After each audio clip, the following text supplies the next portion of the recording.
والمرسلين ونشهد أن لا إله إلا الله وحده لا شريك له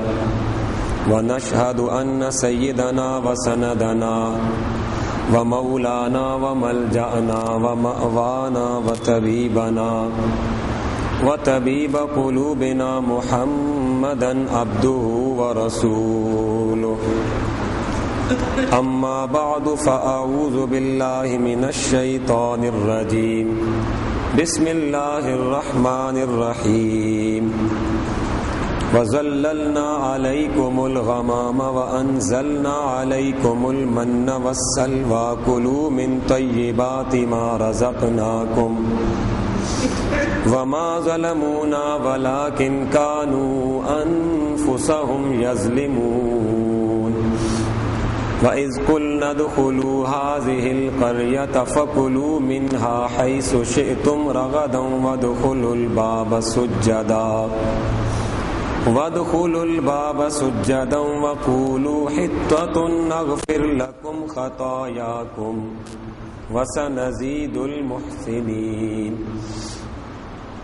فبدل الذين ظلموا قولا غير الذي قيل لهم فأنزلنا على الذين ظلموا رجزا من السماء بما كانوا يفسقون صدق الله مولانا العظيم وبلغنا رسوله النبي الكريم الأمين الرؤوف الرحيم إن الله وملائكته يصلون على النبي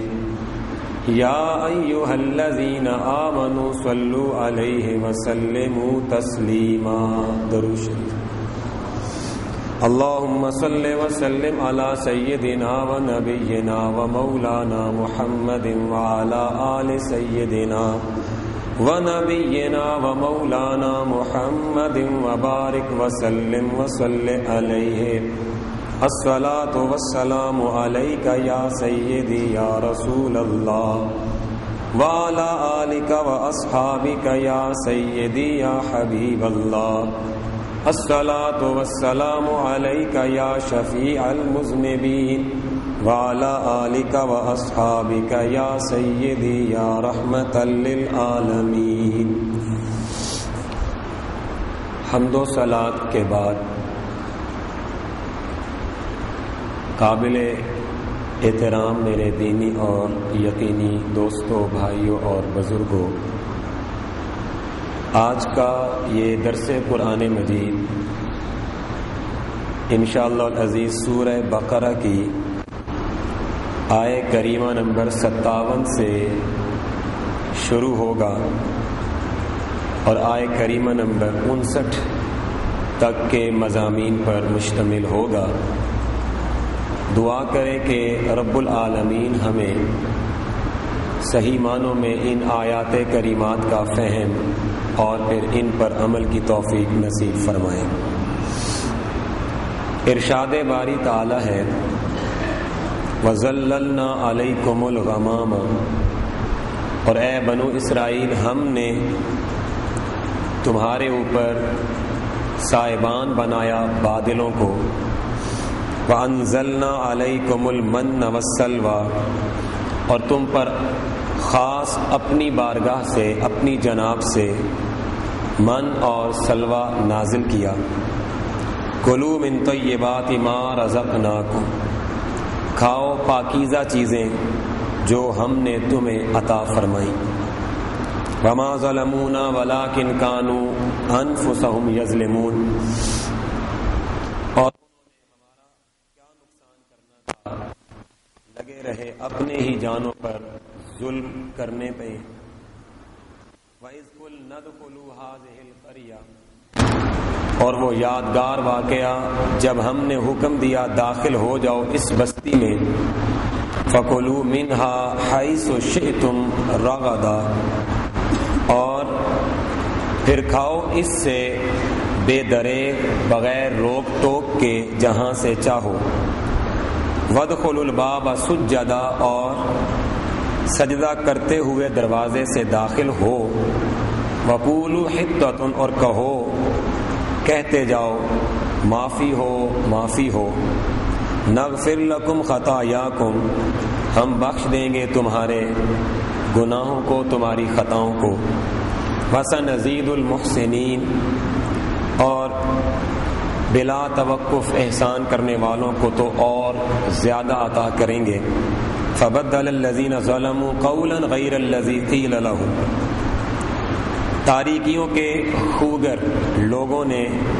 تو وہ بات ہی بدل ڈالی جو انہیں کہا گیا تھا، اس کی بجائے کچھ اور ہی کہتے رہے۔ فانزلنا علی الذین ظلموا رجزا من السماء بما كانوا یفسقون، تو ہم نے ایسے ظالم لوگوں پر آسمان سے رسوا کر دینے والا عذاب نازل کیا،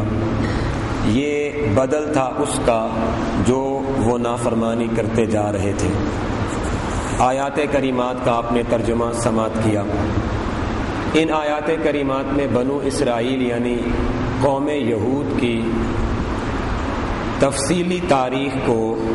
قرآن مجید میں بیان کیا گیا ہے، اور یہاں 7ویں اور 8ویں انعام اور احسان کو جو اللہ نے ان پر فرمایا تھا اس کو بھی بیان کیا گیا۔ بنیادی طور پر جو یاد رکھنے والی باتیں ہیں وہ یہ ہے کہ بنو اسرائیل کا، یہودی قوم کا اپنا وطن ملک شام تھا، فلسطین اور ملک شام اور یہ اردن کا علاقہ، یہ ان کا آبائی وطن تھا۔ یوسف علیہ السلام کے زمانے میں یہ لوگ اپنے وطن کو چھوڑ کر تو مصر کے اندر آ کر کے آباد ہوئے اپنی ضرورتوں کی وجہ سے، اور جس وقت یوسف علیہ السلام مصر میں فرما روا بنے اور حکمران بن گئے، اس زمانے میں یہ قوم وہاں آباد ہو چکی تھی، اور پھر یوسف علیہ السلام کی وفات ہو گئی، آپ دنیا سے پردہ کر گئے، تو اس کے بعد مصر کی حکومت آپ جانتے ہیں کہ فرعونوں کے ہاتھ میں آ گئی۔ فرعون مصر کی حکومت کے تخت پر بیٹھ گئے، فرعون اول، دوئم، سوئم۔ تو جس وقت فرعون قابض ہوئے مصر کی حکومت کے تخت پہ، تو فرعون نے اس قوم کو اپنی غلامی کے اندر لیا اور ان کے ساتھ غلاموں جیسا سلوک اس نے شروع کر دیا،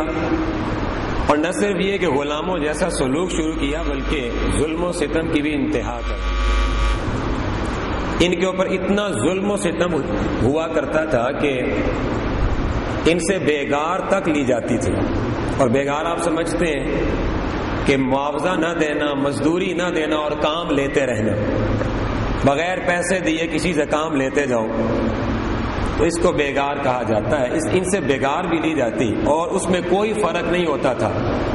کہ نوجوانوں سے لی جائے اور بوڑھوں سے نہ لی جائے، نوجوان ہیں تو ان سے بھی، بوڑھے ہیں تو ان سے بھی، بعض اوقات معصوم بچے جو ہیں ان سے بھی بیگار لی جاتی تھی، یہاں تک کہ ان کے جو عمر رسیدہ لوگ ہوتے، بوڑھے لوگ ہوتے، اگر وہ کام کرتے کرتے تھک کر کے گر جاتے تو انہیں پیٹھ ننگی کر کے کوڑے لگائے جاتے تھے۔ اس قدر ظلم و ستم ان پر فرعون نے شروع کیا ہوا تھا۔ اس پر اللہ رب العالمین نے پھر اس قوم کی طرف موسیٰ علیہ السلام کو بھیجا، اور موسیٰ علیہ السلام کے پیدا ہونے کا ذکر تفصیل سے آپ سماعت کر چکے ہیں۔ موسیٰ علیہ السلام جب نوجوانی کی عمر کو آپ گزار لیتے ہیں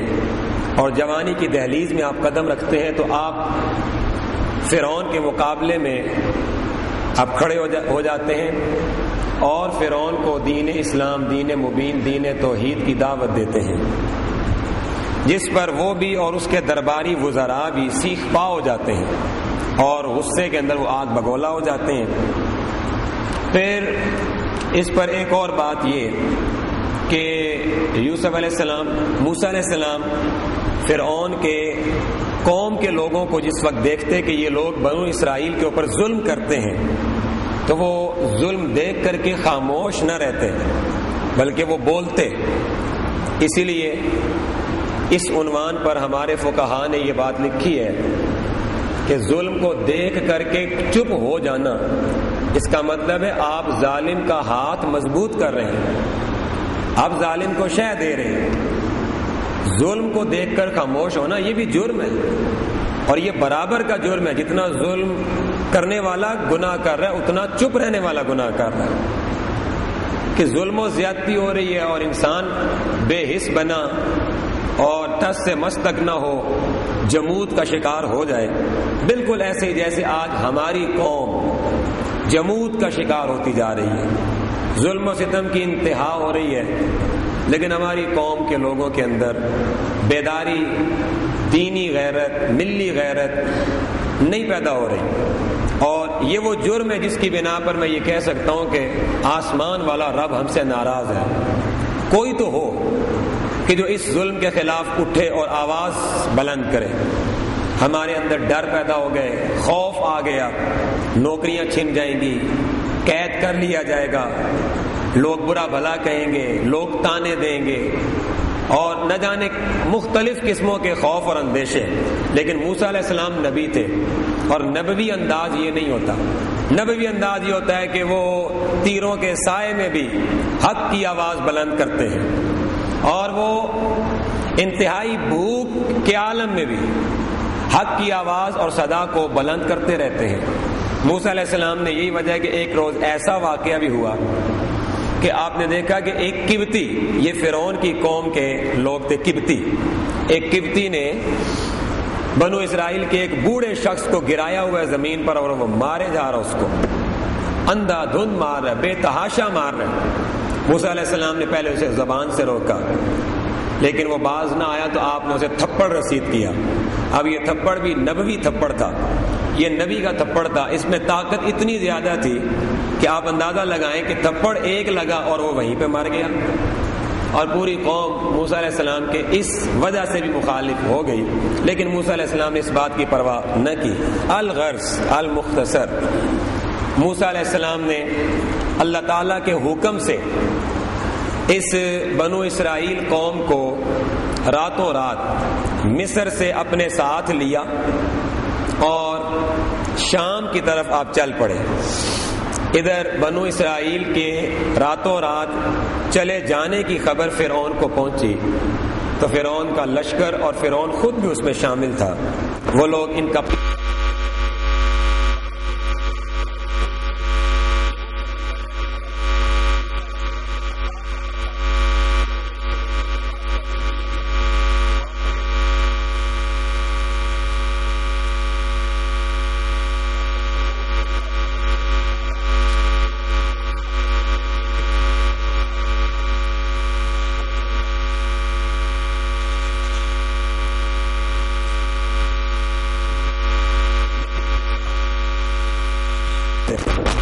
نبی کے مخالف ہو جاؤ تو بڑے سے بڑے بادشاہ بھی ہوگے نا تو اللہ فنا کر دے. یہاں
الہی حکم ہے،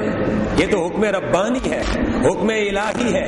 اسوہ نبوی ہے اور اسوہ رسولی ہے۔ اور جو قوم آزادی جیسی نعمت کی قدر نہ کرے، رب ذوالجلال آسمان سے جو اس کے لیے آزمائش اور امتحان اتارتا ہے،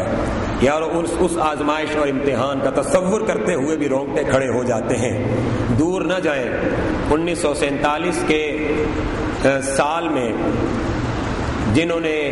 یہ ملک بے انتہا قربانیاں دے کر حاصل کیا، کبھی آپ ان کی نسلوں میں موجود بچوں سے ان سے پوچھیں آپ کہ تمہارے بزرگوں نے کیسی قربانیاں دی، تمہاری ماؤں نے کیا قربانیاں دی، تو وہ آپ کو بتائیں گے کہ جس وقت ٹرینیں ہندوستان سے یہاں پہنچتی تھیں تو راستے میں کس قدر ان کو لوٹا جاتا اور خنجروں اور چھریوں سے گردنیں کاٹی جاتی اور ذبح کیا جاتا، عزتیں لوٹی جاتی اور آنچل کھینچ لیے جاتے اور دامنیں عزت تار تار کر دیا جاتا۔ اور یہاں جب ٹرینیں پہنچتی تو سوائے خون اور سوائے چادروں کے ٹکڑوں اور کرتوں کے ٹکڑوں کے کچھ اور اس پہ نظر نہ آیا کرتا۔ یارو کم از کم ہمیں اپنے اس دیش اور اپنے اس وطن، اپنے اس ملک کو اپنے ہاتھوں سے ضائع کرتے ہوئے، برباد کرتے ہوئے، اس کو بیچتے ہوئے یہ تو سوچ لینا چاہیے کہ اس ملک کی بنیادوں میں کتنی قربانیوں کا خون ہے، اور ان قربانیوں پر کبھی نظر کرنی چاہیے۔ اپنے بچوں کو پڑھایا جائے کہ بچوں تمہارے ملک کو حاصل کرنے کے لیے تمہارے دیش، تمہاری دھرتی کی ماؤں نے کیا قربانی دی، بوڑھوں نے کیا قربانی دی۔ تو یہ خدائی انعام ہے آزادی، اس کی خاطر لڑو۔ اچھا، جس وقت ان کو حکم دیا موسیٰ علیہ السلام نے تو یہ موسیٰ علیہ السلام کے ساتھ چل پڑے، لیکن جس وقت یہ شام کے علاقے کی حدود میں داخل ہوئے، شام کی حدود میں داخل ہوئے تو انہوں نے دیکھا کہ جالوت کی قوم عمالقہ تو بہت طاقتور ہے، طاقت بھی بہت ہے ان کے پاس اور اسلحہ ہتھیار بھی ان کے پاس بہت زیادہ ہے۔ تو یہ لوگ وہاں پر ڈر گئے اور خوف زدہ ہو گئے، تو انہوں نے بزدلی کا اظہار کیا، وہیں سے پیٹھ پھیری، پیٹھ موڑا اور واپس چل پڑے۔ اور واپس جب یہ تیہ کے ریگستان میں پہنچے، جو شام اور مصر کے درمیانی علاقے کا نام ہے تیہ کا ریگستان، یہ تقریباً 15-16 میل کے ایریا پر پھیلا ہوا ریگستان ہے۔ جب یہ اس ریگستان میں واپس آئے تو آ کر کے موسیٰ علیہ السلام کو کہنے لگے کہ وہ شام کے علاقے میں جالوت بادشاہ کی قوم سے ہم جہاد نہیں کر سکتے، وہ بہت طاقتور ہیں، ہم کمزور ہیں، آپ جائیں اور آپ کا رب جائے ان سے جہاد کرے۔ استغفر اللہ، آپ اور آپ کا رب جا کر کے ان سے جنگ کرے۔ الیاذ باللہ، یہ بات اللہ تعالیٰ کو پسند نہ آئی۔ خالق کائنات کو اس بات پر غضب آیا کہ اپنے نبی کو اس طرح انکار کر دینا، ان کے حکم کو اس طرح نہ ماننے کا اظہار کرنا کہ ہم نہیں مانتے۔ رب الجلال نے اب ان پر جو آسمان سے عذاب نازل کیا، وہ عذاب کیا تھا؟ یہ ساری رات چلتے رہتے کہ ہم اپنے گھر پہنچ جائیں مصر میں جہاں سے چلے تھے، کیونکہ فرعون تو ہلاک ہو چکا تھا۔ یہ ساری رات چلتے رہتے، لیکن صبح ہوتی تو ادھر ہی ہوتے جہاں سے چلا کرتے تھے۔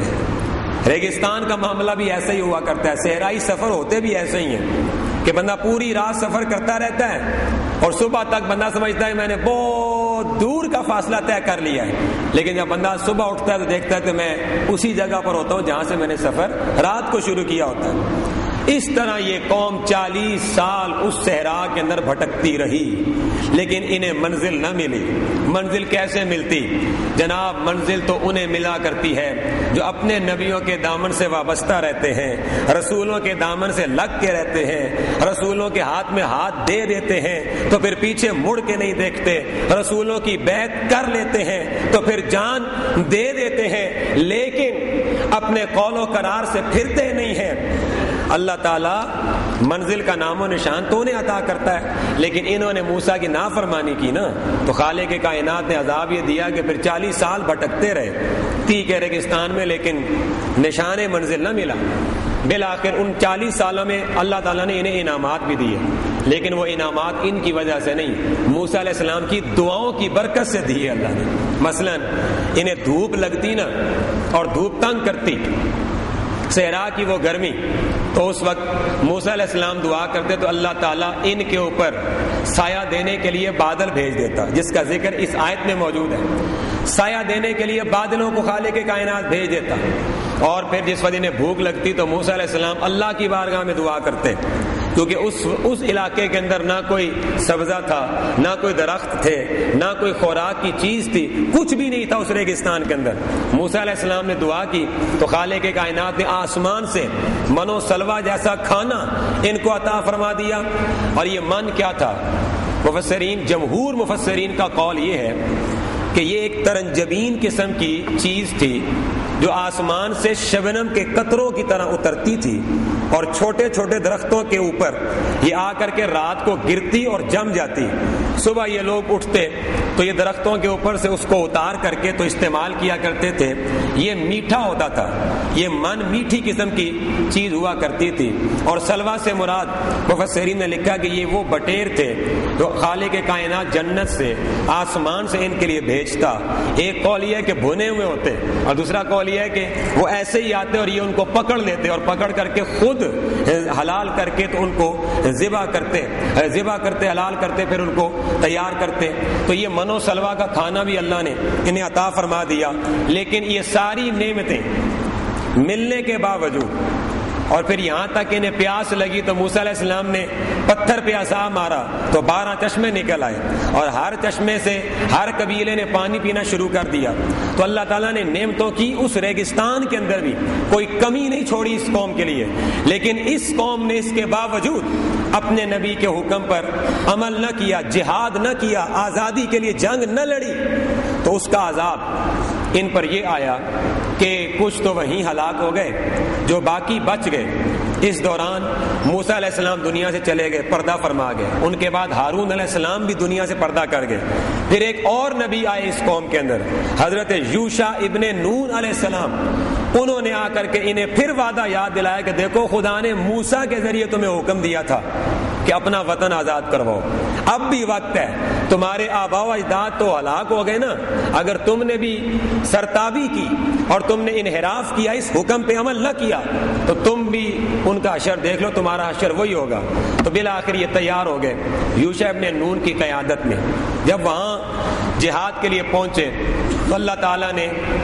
یوشع ابن نون کی نسبت کے صدقے انہیں وہ قوت عطا کر دی، انہیں وہ طاقت عطا کر دی کہ قوم عمالقہ شکست کھا گئی اور یہ لوگ جیت گئے، اور انہوں نے اپنے وطن کو چھڑا لیا، آزاد کروا لیا، اور عمالقہ قوم بھاگنے پر مجبور ہو گئی، اس ملک کو چھوڑنے پر وہ لوگ مجبور ہو گئے، اور یہ فاتحانہ انداز میں بیت المقدس کے اندر، فلسطین کے اندر یہ داخل ہونے کے قابل ہو گئے۔ لیکن اللہ نے پھر ایک اور حکم دے دیا کہ اے یوشع ابن نون، انہیں حکم دے دو کہ تمہیں فتح ملی ہے تو یہ اللہ کا کرم ہے، یہ اللہ کا فضل ہے۔ اور مسلمان کی نشانی یہ ہوتی ہے کہ جب اسے فتح ملتی ہے، جب اسے کوئی نعمت ملتی ہے تو اس کی گردن اکڑتی نہیں، اس کی گردن جھکتی ہے، اس کے اندر عجز آتا ہے، انکساری آتی ہے۔ تو اے بنو اسرائیل، تم فاتحانہ انداز میں بیت المقدس کے اندر داخل ہو رہے ہو تو دیکھنا گردن کو اکڑا کر کے داخل نہ ہونا، بلکہ سجدن، سجدہ کرتے ہوئے بیت المقدس کے اندر داخل ہونا ہے، سجدہ کرتے ہوئے، اور پھر سر سجدے میں ہو۔ اس کا ایک معنی مفسرین نے یہ لکھا ہے کہ حقیقت میں دروازے سے اندر جانے سے پہلے سجدہ کرنا، اور ایک معنی یہ لکھا ہے کہ نہیں، یہ تو حال ہے نا کہ سجدہ کرنے کی حالت میں داخل ہو، اس کا مطلب ہے کہ سجدہ کرتے کرتے داخل ہو۔ تو اس کا مطلب وہ سجدہ نہیں جو نماز کا سجدہ ہے، اس سے مراد ہے جھکنا، کہ اپنے سروں کو توبہ اور ندامت اور شرمندگی سے جھکا کر کے بیت المقدس کے دروازے سے اندر جاؤ، تاکہ پتہ چلے کہ خدا کے محتاج بندے آ رہے ہیں اور نادم بندے آ رہے ہیں۔ اور پھر ساتھ یہ بھی فرمایا کہ ساتھ یہ بھی کہنا حتتن، معافی دے دے مولا، معاف کر دے، معاف کر دے مولا۔ اب یہاں پر ایک سوال ہے کہ گناہ تو نافرمانی والا، موسیٰ علیہ السلام کی نافرمانی والا گناہ ان یہودیوں نے نہیں کیا تھا، ان کے باپ دادوں نے کیا تھا، جو تی کے ریگستان میں ہلاک بھی ہو گئے تھے۔ تو پھر معافی کا حکم تو ان کے لیے ہونا چاہیے تھا، انہوں نے تو وہ گناہ کیا ہی نہیں تھا۔ یہاں پر امام راضی نے خوبصورت گفتگو کی، اور وہ گفتگو کرتے ہوئے لکھتے ہیں کہ ایک ہوتا ہے باپ دادا کا گناہ، اور اولاد اس کو کہے کہ وہ کام جو وہ کرتے رہے وہ برا کام تھا، یہ تو ٹھیک بات ہوئی۔ اور ایک یہ ہے جناب کہ باپ دادا کام غلط کرتے رہے اور اولاد کہے جی وہ تو بڑے اچھے کام کرتے رہے۔ باپ دادوں کے مشرکانہ کاموں کو، گناہوں کو بھی بندہ فخریہ طور پر بیان کر کے کہ میرے پیو دادے نے یہ کام کیے ہیں، یہ گناہ اولاد کا بھی بن جاتا ہے کہ اس کا مطلب ہے وہ فخر سے بیان کر رہی ہے تو وہ خوش ہے اس کام پر، اور گناہ پر خوش ہونے والا، گناہ کو فخر کے ساتھ بیان کرنے والا بھی گناہ کرنے والے کی طرح ہوا کرتا ہے۔ اللہ رب العالمین نے فرمایا کہ تم اپنے باپ دادوں کو اچھا سمجھتے رہے، اب بیت المقدس کے اندر داخل ہوتے ہوئے یہ کہو کہ مولا ہمیں معاف کر دے کہ ہم اپنے باپ دادوں کو ٹھیک سمجھتے رہے، وہ غلط تھے، تیرے نبی ٹھیک ہیں، تیرے رسول ٹھیک ہیں۔ یہ اس بات پر تمہیں کہا جا رہا ہے کہ تم معافی مانگو، نغفر لکم، ہم تمہارے گناہ معاف کر دیں گے۔ اب ہوا یہ کہ انہوں نے بجائے اس کے کہ یہ لوگ حتتن کہتے جو اللہ نے کہا تھا انہوں نے حنتتم من شعیرتن اور حنتتن کہنا شروع کر دیا۔ ابن عباس رضی اللہ تعالیٰ عنہ فرماتے ہیں کہ انہوں نے حتتن کو بدل دیا حنتتن کے ساتھ۔ انہوں نے یہ کہا ہی نہیں کہ معافی دے دے، معافی دے دے، انہوں نے کہا گندم دے دے، جو دے دے، اناج دے دے، حنتتم من شعیر، گندم کے دانے دے دے۔ تو یہ اس بات سے بدل دیا جو بات ان کو کہی گئی تھی۔ رب ذوالجلال نے فرمایا کہ ان کو کہا تو یہ گیا تھا کہ توبہ تائب ہو کے آؤ، معافی مانگ کر کے آؤ۔ انہوں نے یہاں بھی تبدیلی کی ہماری باتوں میں، یہاں بھی ہمارے حکم کے اندر تبدیلی کی، جس پر ان پر عذاب یہ نازل ہوا کہ خالق کائنات نے آسمان سے ایک بجلی، ایک کڑک نازل کی، جس کی وجہ سے 70,000 یہودی ایک روایت کے مطابق ہلاک ہوئے تھے۔ یہ عذاب ان پر اس لیے آیا کہ انہوں نے اللہ کی باتوں کو بدلا، اللہ کی آیتوں کو بدلا۔ میرے دوستو دعا کرو کہ اللہ تعالی ہمیں ان جرائم سے محفوظ رکھے جن جرائم کے اندر بنو اسرائیل قوم مبتلا تھی، اور جن جرائم میں مبتلا ہونے کی وجہ سے اس قوم کو خالق کائنات نے گو نہ گو سزائیں اور عذاب دیے۔ دعا کرو اللہ ہمیں ان عذابوں سے بچا کے رکھے۔ اور ایک بات آخر میں یہی بتا دوں کہ اس قوم پر ایک عذاب اور بھی آیا تھا، اور وہ عذاب تھا طاعون کی بیماری۔ اور طاعون کی بیماری کے بارے میں مفسرین نے لکھا اور اطباء لکھتے ہیں کہ یہ ایک پسو ہوتا ہے، پسو، اور اس کے اندر ایک جرثومہ ہوتا ہے، اور یہ پسو بیسیکلی زیادہ تر یہ جو چوہے ہوتے ہیں ان پہ حملہ کرتا ہے، اور چوہے کی کھال کے ساتھ چپک جاتا ہے، اور وہ چوہا پھر جہاں جاتا ہے یہ پسو اس کے ساتھ ساتھ ہوتا ہے، اور اس کے اوپر جو جرثومہ ہوتا ہے طاعون کا وہ اس چوہے کے ذریعے پھیلتا ہے، یہاں تک کہ چوہا مر جائے تو وہ پسو نہیں مرتا، اور وہ اس کا جرثومہ بھی نہیں مرتا، وہ انسانوں میں منتقل ہو جاتا ہے۔ اور دوسرا طریقہ اس کا یہ بھی ہے کہ آسمان والا ہوا چلاتا ہے نا جب، تو یہ ہوائیں جرثوموں کو ایک وجود سے دوسرے وجود میں منتقل کر دیتی ہیں۔ اس طرح بھی یہ جرثومہ، یہ طاعون کی بیماری کا یہ پھیلتا ہے، اور جس وقت یہ بیماری انسانوں میں آ جائے تو صاحب وہ انسان کے جسم پر جگہ جگہ گلٹیوں کی طرح کے دانے نمودار ہوتے ہیں، اور یہ گلٹیاں پہلے سرخ ہوتی ہیں، پھر سیاہ ہوتی ہیں، پھر سبز رنگ کی شکل اختیار کر جاتی ہیں، اور ان کے اثرات کے طور پر انسان سست ہوتا ہے، اور کرتے کرتے انسان چوزے جتنا ہو کر کے مر جاتا ہے۔ اور حضور علیہ الصلوۃ والسلام سے ایک موقع پر پوچھا گیا کہ یا رسول اللہ یہ طاعون کیا ہے؟ تو آقا نامدار نے ارشاد فرمایا کہ طاعون تم سے پہلے لوگوں پر عذاب کی شکل میں نازل ہونے والی بیماری ہے، اور اے میرے غلاموں جو مجھ پر ایمان رکھنے والے ہیں، اگر میرے غلام، میرے ایمان والے غلاموں میں سے کسی کو طاعون ہو گیا نا تو وہ پریشان نہ ہو، میری نسبت سے اللہ طاعون کی بیماری کو نعمت میں تبدیل فرما دے گا۔ اور یہاں تک کہ آقا نے فرمایا کہ اگر کسی علاقے میں آپ رہ رہے ہیں، وہاں طاعون پھیل گیا ہے تو آپ وہاں سے ہجرت نہ کریں، آپ یہ ایمان اور توکل رکھ کے اللہ کی ذات پہ صبر کریں کہ اگر میری تقدیر آئی ہوئی تو مجھے کوئی بچا نہیں سکتا، اور اگر نہ آئی ہوئی تو مجھے یہ چیز نقصان نہیں دے سکتی۔ حضور فرماتے ہیں بچ جاؤ تب بھی شہید ہو، مر جاؤ تب بھی شہید ہو جاؤ گے نا۔ اور پھر ایک موقع پر رسول کریم علیہ الصلوۃ والسلام نے ارشاد فرمایا کہ جب علل اعلان کسی قوم کے اندر زنا ہو جائے، اعلانیہ زنا ہونے لگ جائے، فحاشی، بدکاری، غلط کاریاں، زنا عام ہو جائیں، تو حضور فرماتے ہیں کہ اس وقت پھر آسمان سے طاعون کی بیماری اترتی ہے، اور ایسی ایسی بیماریاں اترتی ہیں، درد بھری بیماریاں، تکلیف والی بیماریاں، جن کے بارے میں کبھی نہ کسی آنکھ نے دیکھا نہ کسی کان نے سنا۔ پھر آقا نے فرمایا کہ جس قوم کے اندر زکوٰۃ دینے والے لوگ ختم ہو جائیں، لوگ زکوٰۃ دینا چھوڑ دیں، اس قوم کے اندر بھوک کا عذاب آتا ہے، قحط سالی، خشک سالی، بارشیں بند۔ یہ بھی حضور نے فرمایا یہ بھی جو بارشیں ہو جاتی ہیں نا، یہ اللہ تعالیٰ جانوروں پہ رحم فرما کے بارشیں عطا فرما دیتا ہے، یا وہ نیک بندے ہیں جو اس کی عبادت کرتے رہتے ہیں، ان پہ رحم کر کے اللہ بارشیں عطا فرما دیتا ہے، وگرنہ عذاب زکوٰۃ نہ دینے کا بہت سخت ہے۔ پھر حضور علیہ الصلوۃ والسلام نے فرمایا کہ جس قوم کے تاجر ناپ تول میں کمی کرنے لگ جائیں، اس قوم کے اندر بھی یہ عذاب آیا کرتا ہے، اور قحط، بھوک کا عذاب، افلاس کا عذاب آتا ہے۔ اور پھر حضور علیہ السلام نے فرمایا کہ جس قوم کے امام اور جس قوم کے حکمران اللہ تعالیٰ کی کتاب اور میری احادیث کے مطابق فیصلے کرنا چھوڑ دیں، تو اللہ تعالیٰ ان کے دلوں میں ڈر پیدا کر دیتا ہے، وہ ایک دوسرے سے ڈرنے لگ جاتے ہیں، خوف زدہ ہو جاتے ہیں۔ کلندر وہی ہوگا جو نبی پر ایمان رکھنے والا ہوگا، جو نبی کی دعوت کو قبول کرنے والا ہوگا، وہ کلندر ہوگا، اسے کسی کا ڈر نہیں ہوتا، نہ اسے روزی کے کم ہونے کا ڈر ہوتا ہے، نہ اسے کسی کی دشمنی کا ڈر ہوتا ہے۔ کلندر آدمی وہ ڈرتا نہیں ہے۔ مرشد حسین تو یزید سے نہیں ڈرے تھے، کیوں ڈرتے؟ نگاہ جب تاجدار نبوت مصطفیٰ کریم کے والضحیٰ والے مکھڑے پہ ہو تو پھر تکلیف بھی تکلیف نظر نہیں آیا کرتی۔ دعا کرو اللہ ان باتوں پر عمل کی توفیق عطا فرمائے۔ اللہ میرا اور آپ کا حامی اور ناصر ہو۔ وآخر دعوانا ان الحمدللہ رب العالمین، آمین۔ اللہم صلی وسلم علی سیدنا و نبینا و مولانا محمد وعلی آل سیدنا و نبینا و مولانا محمد وبارک وسلم وصلی علیہ۔ ربنا آتنا فی الدنیا حسنۃ وفی الآخرۃ حسنۃ وقنا عذاب النار۔ رب العالمین، یہ لوگ میرے سمیت تیری بارگاہ میں تیرا قرآن پڑھنے اور سننے بیٹھے ہیں، اگرچہ روزہ کی حالت میں ہیں، بھوک اور پیاس کی شدت ہے،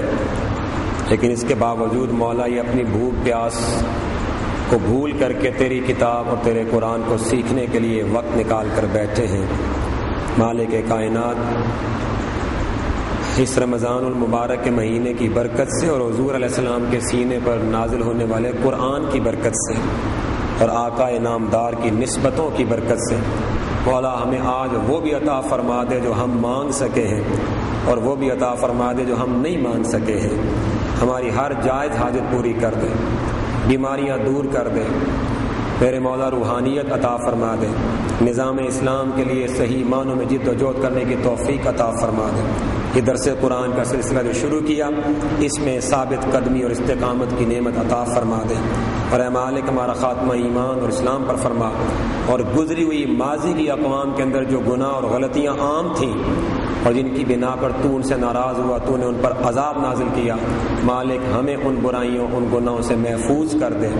اے مالک کائنات، ہمارے روزے بھی قبول کر لے۔ تو نے توفیق نہ دی ہوتی تو ہم روزہ کیسے رکھتے؟ تو نے توفیق نہ دی ہوتی تو مولا ہم قرآن کا درس کیسے دیتے، کیسے سنتے؟ تو نے توفیق نہ دی ہوتی تو ہم تیری بارگاہ میں نماز کیسے پڑھتے؟ مولا تو نے توفیق نہ دی ہوتی تو ہم تلاوت کیسے کرتے، تراویح کیسے ادا کرتے؟ تو نے توفیق نہ دی ہوتی تو درود شریف کیسے پڑھتے؟ مولا یہ سب تیری توفیق سے ممکن ہوا۔ اتنا کرم جہاں کیا کہ توفیق دی ہے، اور کرم فرما دے، ان کو قبول بھی فرما دے، کمیاں کوتاہیاں معاف فرما دے، قرض داروں کے قرض اتارنے کے اسباب انہیں عطا فرما دے، بے روزگاروں کو حلال عمدہ پاک روزگار نصیب فرما دے، جو لوگ فوت ہو چکے ہیں مولا ان کی مغفرت فرما دے، بخشش فرما دے۔ اور میرے مالک اپنا خاص فضل اور کرم جو رمضان المبارک کے مہینے کی مناسبت سے تو عطا فرماتا ہے، ہمیں وہ عطا فرما دے۔ وصلی اللہ تعالی علی رسول خیر خلقی وآلہ بیتہ واصحابہ و امتہ اجمعین برحمتک یا ارحم۔